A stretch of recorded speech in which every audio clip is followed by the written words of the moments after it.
Good morning and welcome to one of my মন ভালো করা ব্লগ।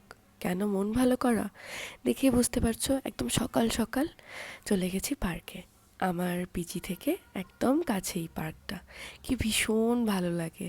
সকাল সকাল তখন ওই 6:45 বাজে জল টল নিয়ে চলে গিয়েছিলাম, ওই জল খাই আর একটু সকালের ওই পরিবেশটা অনুভব করি।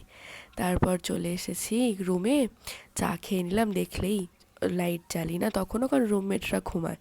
তারপর স্নান করে নিলাম, এবার স্নান করে বিছানা গুছিয়ে তারপর নিয়ে আসবো ব্রেকফাস্ট। আর সকাল সকাল বিছানা পরিষ্কার করে স্নান করে, মানে সে যে একটা কি ভীষণ মন ভালো লাগে, সে কি বলবো, যারা করে তারাই জানে। তো আজকে ব্রেকফাস্টে ছিল রুটি, লাউ দিয়ে ছোলা দিয়ে একটা তরকারি, আর ছোলা মানে ছোলার ডাল, আর তার সাথে অল্প একটু ডাল। তো অন্য ব্রেকফাস্টও থাকে, এইটা আরেকটা ব্রেকফাস্ট থাকে, তো আমি কোনোদিন ওটা নিই, কোনোদিন এটা। আর তারপরে একটা ফোন এলো যে আমার একটা পার্সেল এসেছে, কিন্তু আমি কিন্তু কিছু অর্ডার করিনি, সেই জন্য আমি সব জিনিসপত্রগুলো রেখে তাড়াতাড়ি করে যাচ্ছিলাম পার্সেলটা নিয়ে আসতে। গিয়ে দেখলাম একটা বেশ বড়সড় প্যাকেজ, তারাও তোমাদের দেখাচ্ছি।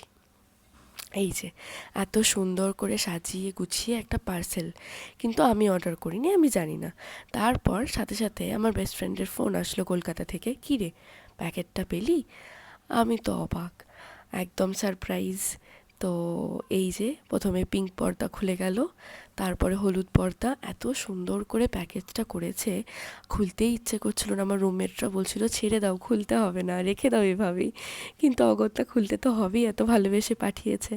তোমাদেরকে দেখালাম এক এক করে কত কী পাঠিয়েছে, কিন্তু ব্যাপারটা কত কী পাঠানোর জন্য নয়, কিন্তু কত ভালোবেসে পাঠিয়েছে, আমার জন্য সারপ্রাইজ পাঠিয়েছে। এটা আমার কাছে যে কত দামি আমি কী করে তোমাদেরকে বোঝাই।